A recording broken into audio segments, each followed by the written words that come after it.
சகோதரர் பக்சிங் அவர்களின் ஊழியத்திலிருந்து விடாய்த்துணுக்கேற்ற வார்த்தைகள். ஜூலை மாதம் 15ஆம் தேதி. நாங்கள் உங்களுக்கு கட்டளையிட்டபடியே அமைதியுள்ளவர்களாய் இருக்கும்படி நாடவும், உங்கள் சொந்த அளவுகளை பார்க்கவும், உங்கள் சொந்த கைகளினாலே வேலை செய்யவும் வேண்டும் என்று உங்களுக்கு புத்தி சொல்கிறோம். 1 தெசலோனிக்கன் புஸ்தகம் 4வது அதிகாரம் 12வது வசனம். கர்த்தர் யாக்கோபை நோக்கி, உன் பிதாக்களுடைய தேசத்திற்கும் உன் இனத்தாரிடத்திற்கும் நீ திரும்பி போ, நான் உன்னோடே கூட இருப்பேன் என்றார். ஆதியாகமத்தின் புஸ்தகம் 31வது அதிகாரம் 3வது வசனம்.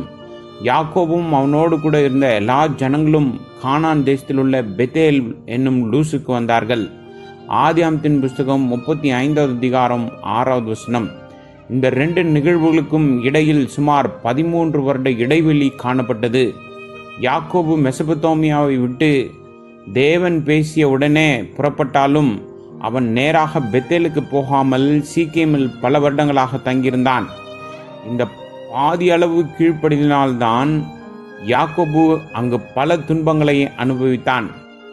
சில நேரங்களில் நாம் யாக்கோபை போல் காணப்படுகிறோம். தேவ வார்த்தைக்கு முழுமையாக கீழ்ப்படிந்திருந்தால் அவன் முன்னதாகவே தன் தகப்பனாரின் வீட்டிற்கு திரும்பி இருக்க வேண்டும்.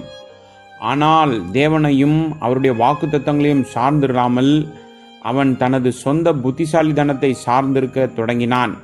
மேலும் தனது மாமனாரை தனது சூழ்ச்சியால் ஏமாற்றத் தொடங்கினான்.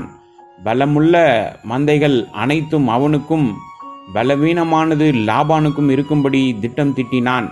தன் பிள்ளைகளுக்கு ஐஸ்வர்யம் தேவை என்று தனக்குள்ளே திட்டம் தீட்டினான்.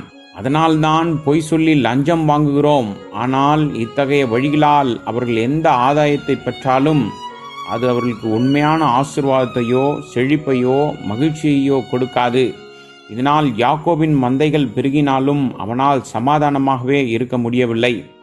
லாபானின் குமாரர்கள் யாக்கோபை பார்த்து பொறாமைப்பட்டு தன் தகப்பனாரிடமிருந்து தன் செல்வம் முழுவதையும் தகாத வழியில் பெற்றதாக தங்களுக்குள்ளே பேசிக்கொண்டார்கள்.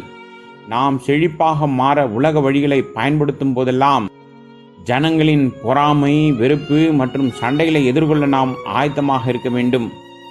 நம்முடைய சொந்த நடத்தையே அவர்களை மிகவும் பொறாமைக்கு வழி நடத்தியிருக்கும். இதற்காக மற்றவர்கள் மீது நாம் எல்லா பழிகளையும் சுமத்தக்கூடாது. இந்த கட்டத்தில்தான் தேவன் மீண்டுமாக யாக்கோபுக்கு தரிசனமாக்கி, உன் பிதாக்களுடைய தேசத்திற்கும் உன் இனத்தாரிடத்திற்கும் நீ திரும்பி போ, நான் உன்னோடு கூட இருப்பேன் என்றார். ஆதியாகமத்தின் புஸ்தகம் 31வது அதிகாரம் 3வது வசனம்.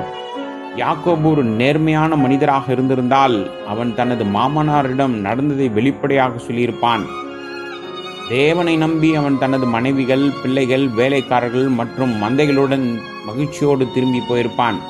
அதற்கு மாறாக லாபானுக்கு தெரியாமல் ரகசியமாக புறப்பட்டு சென்றான். யாக்கோபு தனது மந்தைகளை தவறான வழியில் அடைந்ததால் அவனது குற்ற உணர்ச்சியே அவனுடைய மனதில் ஒரு சங்கடமாக உணர்ந்திருக்க வேண்டும். இதனால் அவனுடைய விசுவாசம் பலவீனம் அடைந்தது. நீங்கள் சந்தேகத்திற்குரிய ஒன்றை செய்யும் போதெல்லாம் உங்கள் நம்பிக்கையில் பலமிழந்து சாத்தானுக்கு எளிதில் இரையாகி விடுவீர்கள்.